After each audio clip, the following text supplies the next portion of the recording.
5 ওয়াক্ত নামাজ জামাতের সাথে পড়তে হবে ফজর সহ। এটা কমপ্লেন আমি খোঁজ রাখবো। কোন পাশের মসজিদকে ইমাম সাহেবকে, ইমামকে, এখানকার ইমাম আছে ওই মসজিদের বিল্লাল। ফজর থেকে শুরু করে এশা 5 ওয়াক্ত নামাজ জামাতের সাথে আদায় করবে টানা 3 মাস। কয় মাস? এর মধ্যে একদিন ফজরের জামাত যদি মসজিদে উপস্থিত না হয় ওইটা আপনি লেখা রাখবেন, মনে থাকবে। কি বলছি কথা বুঝেন নাই আপনি আমার?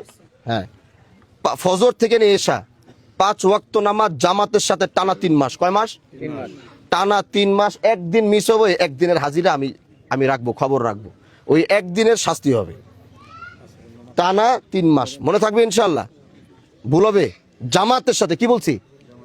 ইমাম সাহেব যখন আল্লাহু আকবার তখন গিয়ে ধরতে হবে এবং টানা 3 মাস পড়তে হবে। তারপরে কি করতে হবে এটা আমি দেখবো। শাস্তি আর অনেক বড়ই তো।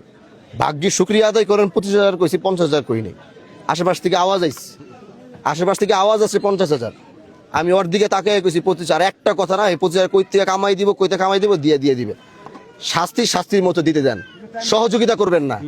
কথা বুঝাতে পারছি?